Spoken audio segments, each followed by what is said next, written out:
नमस्कार दोस्तों, आइए हम बायोलॉजी के चौथे पाठ का रिवीजन करते हैं जिसका नाम है आनुवांशिकता एवं जैव विकास, जिसको हम इंग्लिश में हेरिडिटी एंड इवोल्यूशन कहते हैं।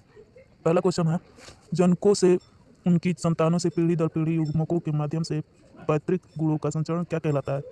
इसका उत्तर है आनुवांशिकता। आनुवांशिकता का पिता किसे कहा जाता है? ग्रेगर जॉन मेंडल को। अपने प्रयोग में विपरीत गुण वाले दो जनक पौधों को मेंडल ने क्या नाम दिया तथा उन्हें किस अक्षर से इंगित किया? जनक पीढ़ी टी। मेंडल के एक कसकर संकरण प्रयोग में KF2 पीढ़ी में जीन प्रारूपी अनुपात का क्या पाया गया?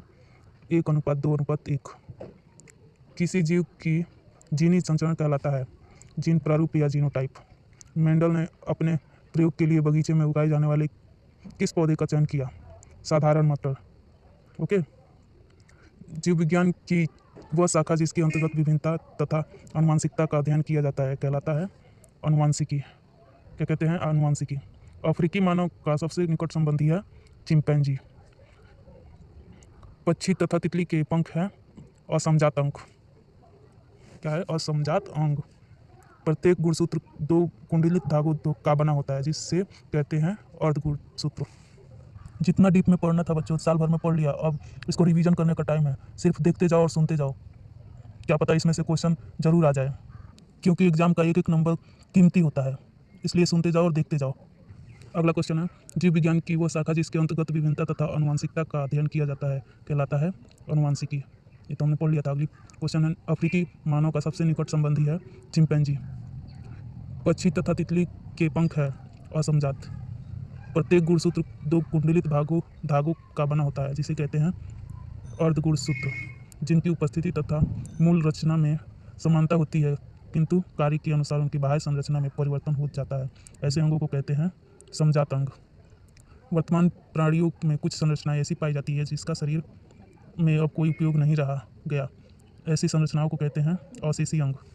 जीन शब्द की प्रस्तावना किसने की थी? जॉनसन ने। कौन सा वैज्ञानिक मेंडल के नियमों की पुनः खोज संबंधित है? सर्मक।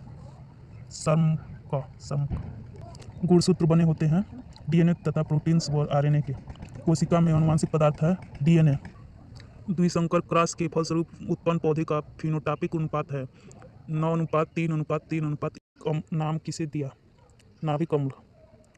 किसने प्रमाण की दिया कि जीन गुणसूत्र का भाग है? 1902 में टी बेबेरी एवं WS सटन। डीएनए अनुक्रम के तुलनात्मक अध्ययन द्वारा किसी जीव के पूर्वजों की खोज क्या कहलाता है? आणविक जातिवृत्त। इनमें कौन सभी जीवों का वंशानुगत गुणों के पीढ़ी दर पीढ़ी संचरित करते हैं? जीन। वातावरण के प्रभाव, भोजन के प्रभाव, उपस्थित अन्य जीवों के साथ परस्पर व्यवहार के कारण जीवों में होने वाली विभिन्नताएं कहलाती है काल्पनिक विभिन्नता। मेंडल के मटर पौधे पर किए गए प्रसिद्ध प्रयोग की व्याख्या में शुद्ध रूप से लंबे जनक पौधे पी के किस चिन्ह के द्वारा इंगित किया गया? बड़ा वाला टी, डबल टी। कायिक विभिन्नता होती है उपार्जित। किसी जीव की जीनी संरचना उस जीव का क्या कहलाता है? जीनोटाइप या जीन प्रारूप। मेंडल के एकल संकरण प्रयोग के F1 पीढ़ी में उत्पन्न मटर संकर नस्ल के पौधे को किस चिन्ह द्वारा इंगित किया गया? बड़ा वाला टी और छोटा वाला टी। उपार्जित लक्षणों के वंशागति सिद्धांत किसका मत है? लैमार्कवाद का। प्राकृतिक चुनाव द्वारा प्राणी का विकास किसका मत है? डार्विनवाद का। प्रकृति योग्यतम तथा अनुकूलन विभिन्नता वाले जीवों को चुन लेती है तथा अयोग्य एवं प्रतिकूल विभिन्नता वाले जीवों को नष्ट कर देती है, यह किसका मत है? डार्विन का। लैमार्कवाद का खंडन करने वाले जर्मन वैज्ञानिक जिन्होंने चूहे की पूंछ पर प्रयोग किया था? वाइसमैन। आर्कियोप्टेरिक्स के संबंध में निम्नलिखित कौन कथन सत्य है? यह एक जीवाश्म है, इसके जबड़े में दांत तथा उंगलियों के नख थे, इनमें डैने तथा पंख विद्यमान थे। ये सभी इनमें सभी हो जाएगा। एक ही प्राणियों के बीच आपस में प्रजनन क्या कहलाता है? अंतःप्रजनन। विकासीय दृष्टि से हमारी किससे अधिक समानता है? चिंपैंजी से। द ओरिजिन ऑफ स्पीसीज नामक पुस्तक किसने लिखी थी? डार्विन ने। लैंगिक जनन के उपरांत सिद्धांतों में अलैंगिक जनन की अपेक्षा विभिन्नताएं होती है अधिक। मेंडल ने अपने प्रयोगों के लिए कितने विकल्पी लक्षणों का अध्ययन किए?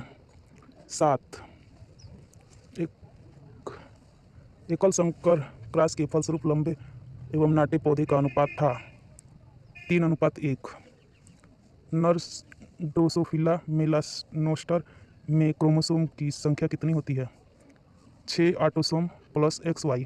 पादप जगत के पुष्पित पौधे का रूप किस प्रकार विकसित हुआ? इस प्रकार के प्रश्नों का उत्तर जीव विज्ञान के किस शाखा के अंतर्गत मिलता है? जैव विकास। वैसे अंग जो उद्भव के दृष्टिकोण से एक दूसरे से भिन्न होते हैं परंतु वे एक ही प्रकार का कार्य करते हैं कहलाते हैं असमजात अंग। फिलोसोफिक जूलॉजिक नामक पुस्तक किसके द्वारा लिखी गई? लैमार्क द्वारा। जीवों की उत्पत्ति से पहले पृथ्वी पर निम्न में क्या नहीं था? CO2, NO2, O2 इनमें से सभी था।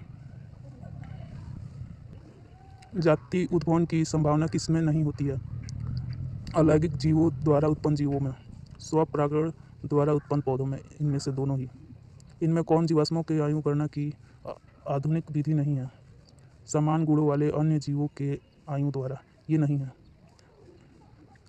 मेंडल के एक प्रयोग में लंबे मटर के पौधे जिनके बैंगनी पुष्प थे का संकरण बौने मटर जिनके सफ़ेद पुष्प थे से कराया गया, जिनकी संतति के सभी पौधे में पुष्प बैंगनी रंग के थे परंतु आधे आधे बौने थे। इससे कहा जा सकता है लंबे जनक पौधे की आनुवंशिक रचना निम्न थी: बड़ा वाला टी, फिर स्मॉल टी, फिर बड़ा वाला डब्लू, फिर बड़ा वाला डब्लू। मतलब बड़ा टी, छोटा टी, बड़ा डब्लू, बड़ा डब्लू। और समजात अंगों के उदाहरण हैं हमारा हाथ तथा कुत्ते के अग्रपाद, आगे के पैर। डेंगू उत्पन्न करने वाले मच्छर किस तरह के जल में उत्पन्न होते हैं? साफ जल में उत्पन्न होते हैं। कौन सा अभिलक्षण वंशागत नहीं है? बाल की प्रकृति। निम्न में से कौन बौने पौधे को दर्शाता है? छोटा वाला, दोनों स्मॉलेस्ट टी, छोटा वाला टी। अगले वीडियो में हम हमारा पर्यावरण पढ़ेंगे। देखने के लिए धन्यवाद।